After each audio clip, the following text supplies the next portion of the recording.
Things are looking good for the Brooklyn Nets in the new year. They are 3-0 in 2014 as the calendar has turned to the new year with a 91-86 victory over the Atlanta Hawks tonight here at the Barclays Center. Hi, I'm Dexter Henry for Nets Daily, joined by Tom Lorenzo. And Tom, the Nets, as I said, they're off to a great start in 2014. Things are looking up. Is this reason for Nets fans to be a little bit excited? Sure. I mean, there's definitely reason to be optimistic. Great wins against, three good teams. Especially tonight, the Hawks team, very good. I know they're without Al Horford, but still a very good team. Third best record in the Eastern Conference. So, it is a big win. And look, they got 3 in a row. They're dealing with some injuries. It's good to get Joe Johnson hot. It's good to get some of these guys going, especially when, like I said, they have the injuries. So I think there's a lot of reason to be optimistic and reason for this team to be hopeful and making that playoff push. Yeah, this team has definitely talked about how things are improving in the new calendar year. That seems to be an attitude in the locker room, and that's something we heard from head coach Jason Kidd and the players after the game. Well, I think this group, is playing with a lot of effort and energy, but I think the big thing is our trust.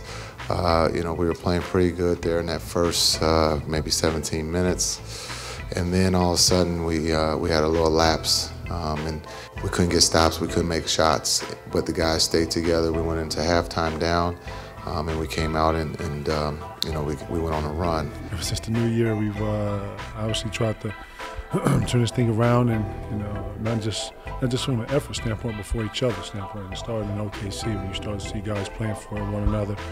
The small lineup is effective for us, and we have a lot of confidence in it. All right, Tom, the team is optimistic, but one of the news that broke earlier today, and it was a game-time decision for Deron Williams. He did not play in this contest, which makes the win even better, as you said, with the injuries. But is there cause for concern regarding the health of Deron Williams, and what can the Nets do to look as far as his availability going forward?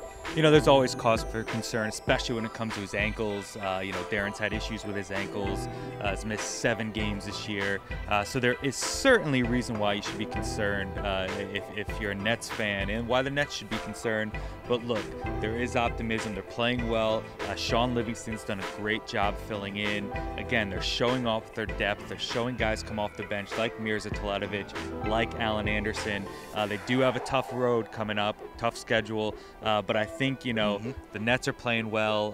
Hopefully they're going to slowly bring Deron Williams along, because what's most important obviously are the games played in March and April, so they want him to be healthy then. But yeah, it's never good news when Deron Williams hurts his ankle. No, it's not good news. And Tom mentioned the schedule getting tougher, and it does. The next 2 games, we have 2 teams that are definitely looking like they're playoff bound. One in the defending champions, but before the defending champions, in come the red-hot Golden State Warriors. They've won 9 in a row. They'll be in here at the Barclays Center on Wednesday. The Heat will be here on Friday. Those are 2 tough matchups. Now, we don't know if we'll have Deron Williams or not, but with the way this Nets team is playing, the way we see the confidence rising, and I don't know if the confidence is rising with the fan base, but are these 2 games very important, and them being home games, and with this newfound confidence in the new season, how important are these games for the Nets? Yeah, they're absolutely important. I mean, this is where you start to find out whether or not they can hang, and again, whether or not they can carry this momentum. Talked a lot after the game about effort and energy. You heard Jason Kidd say, you heard Kevin Garnett, Mirza Teletovic. Those are the buzzwords, effort and energy.